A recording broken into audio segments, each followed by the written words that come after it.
Okay, so we are back. So it is Parsha Teitzei. Very exciting Parsha. Very exciting. Also, I'm using this new headset and recording back on my computer. See if the microphone works. Last time I tried this, the microphone wasn't that good. So now this headset that goes into USB. I know no one cares about this, but I don't know. So Kiseitzei. Now, what's interesting is there's actually three Kiseitzeis in the Torah. We had one last week, and there's two in this parsha. The parsha called Kiseitzei, and there's another Kiseitzei towards the end of the parsha, and there's one in last week's parsha. Really? Yeah, three Kiseitzeis. What's interesting is, I don't know if anyone had this in shul. We had this in shul maybe for the first time I think I can remember, is the fellow who lamed started with the wrong Kiseitzei. He started with the one in Shvi'i, and after about a pasuk or two, he's like, wrong one.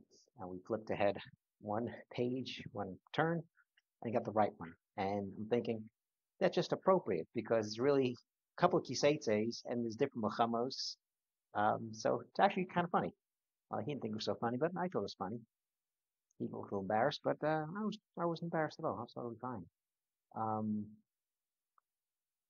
Little nuances between all three of them. If you look at the psukim, first one, Kiseitzei, talks about sus v'rechav, isa sus v'rechav. Oh, you see sus v'rechav, don't be afraid. The Kohen comes out, Shema Yisrael, whole situation. Second one is this parsha, the beginning of the parsha. You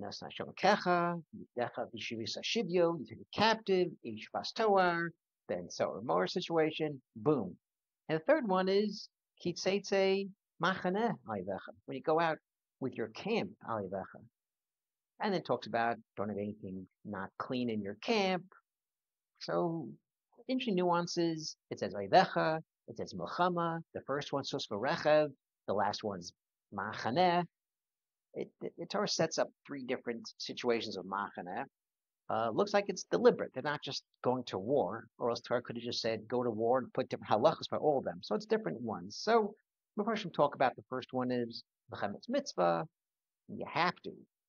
Second one, Mechemetz Rishus, where it's kind of optional. And then you go out, you don't go out. And the third one is Stam, any war. Nesivos Shalom has a different, interesting take on this, where the first one is Machama on Yetzer Hara with things that are usher. The second one is Rishus things. And the third one is physically leaving your tzibur. So the first one, Nesivos Shalom wants to say is this Mechemes of the Yetzer Hara on things that are usher. Sus for Rechav, this says is a very strong enticement of the Yetzer Hara to do things that are bad. And this side, this facade, this one level is very difficult. So that's why the Torah sets it up as sus for Rechav, don't be afraid. You have to give all your koach to fight against things that are usher. Obviously, anything, if you don't really fight against it that hard, it starts off small and it can really become part of you, and it's hard, it's almost impossible, it's an onesa actually, to get rid of this. So that's the first Kiseitze, which was last week's parsha. The second Kiseitze with this week's parsha has the most interesting set of mitzvos, where you take a captive, a non-Jewish woman, and then you bring her home. And 30 days later, is she still there? She's not there, Jewish-wise. Is she still doesn't want to convert? Is she converting? Do you want to still marry her? We just spend Sarah Mora. And Torah's telling us by things, this is a very interesting situation, very unique mitzvah, Mishpas Torah. And Nesivos Shalom says this is something called Navel P'shus HaTorah, is a mechama b'dvar rishus, a mechama with things that are permitted. What are you talking about? Well, I said this a million times, and I'll probably say this a million times before the day's over, I guess, is papagayos. All you can eat, going to a restaurant. So all papagayos mentioned a million times. All you can eat, talpiot, mahadran, everything's fantastic, and everything's kosher, and everything's great. But for 200 shekel, you more or less get all you can eat, and you're there for a good couple hours, and just pressing away like crazy. And this novel P'shus HaTorah, in my eyes at least I believe it, my son sounds differently than me. Yes, it's great to be with family, it's great to see them there, and nothing wrong with kibbud av aim, and seeing your cousins, everything's great in the world. But after the 10th time the waiter comes around with ribs, or the 10th time with veal, and the 10th time with pargiot and entrecot. It's just disgusting already. So this is no Rishus HaTorah. And Nesivos Shalom says this is literally the battle of Mchemes Rishus. Hashem gave us things in the world to appreciate Hashem. You go into a trip, you go to Jackson, Wyoming, you look at how beautiful it is. You look at the beauty and you're supposed to channel it to Hashem.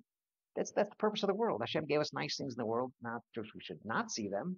Hashem gave us things to see them and experience them, but to a certain level, to appreciate Hashem. And when we take something that Hashem gave us, instead of channeling it to loving Hashem, but to loving other things, that's Navel Rishus Torah. It's disgusting. Rishus Torah. Torah gave us the ability to do this. We're turning this ability, this heter, into something that takes away from Hashem.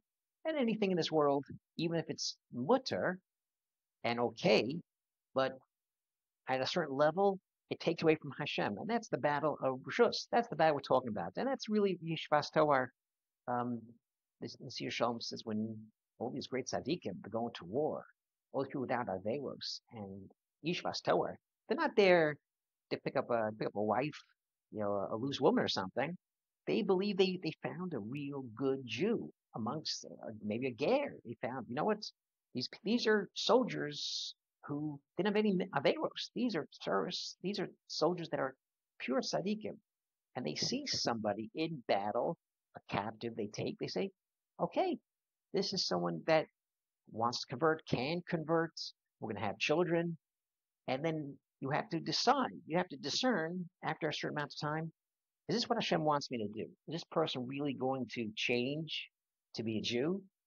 Or am I going to change and be not a tzaddik anymore? And that's this waiting period of 30 days, Yerach Yamim.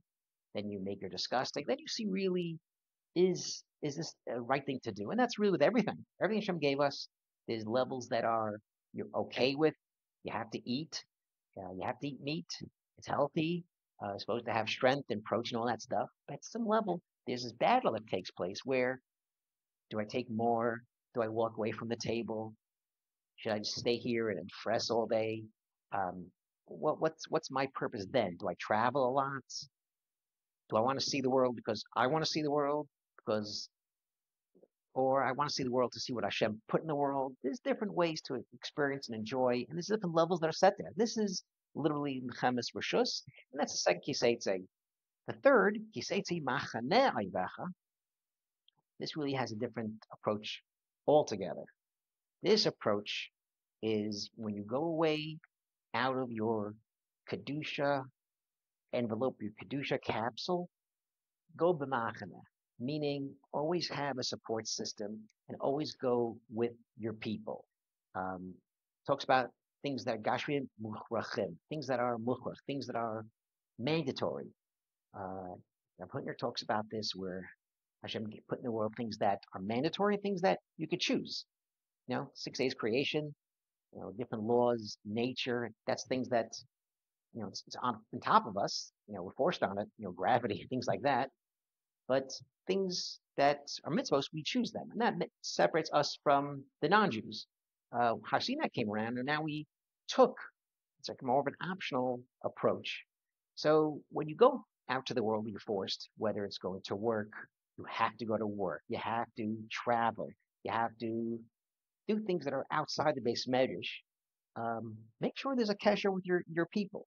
There's a support system, because once you are with the people, even if you physically leave your makom, you still have the shmirah and protection of your tzibur, as long as you're with the people.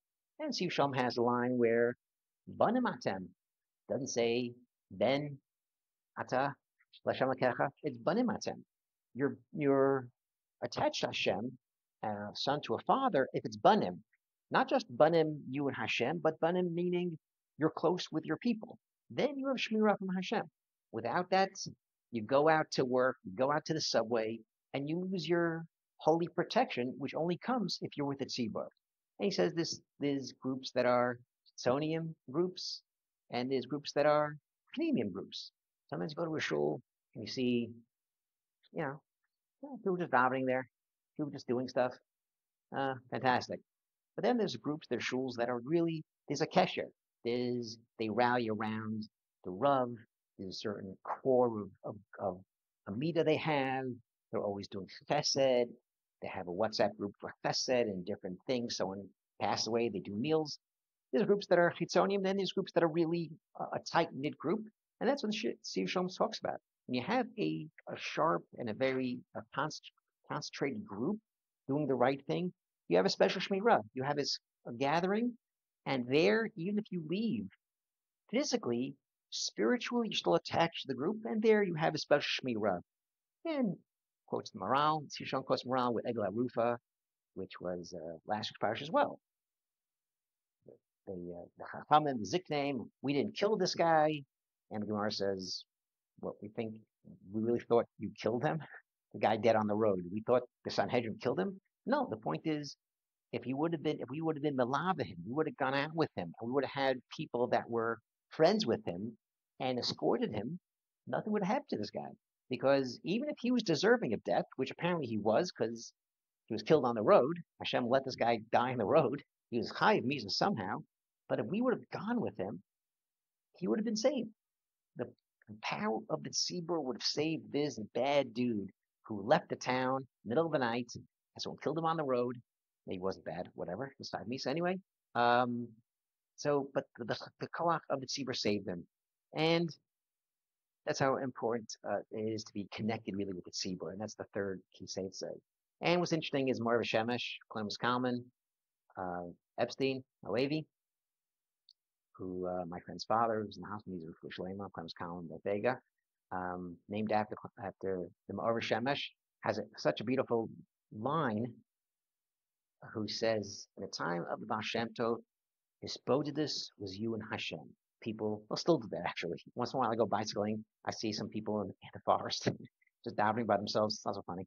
But I said, I'm bicycling, Shabbat Shalom. I'm like, I just ruined that guy's day. Hisbodedus, and there's some dude in bicycle shorts, bicycling outside, bothering him.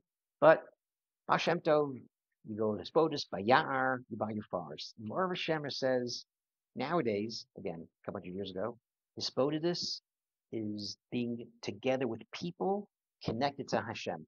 That's Hisbodedus. You're connected, you're alone, is with other people. That's your time with Hashem. If you could truly connect with people for one purpose and be unified, then that's Hisbodedus. Then you are literally banim Hashem, and then you could really have this shmirah and connection to HaKadosh Baruch Hu.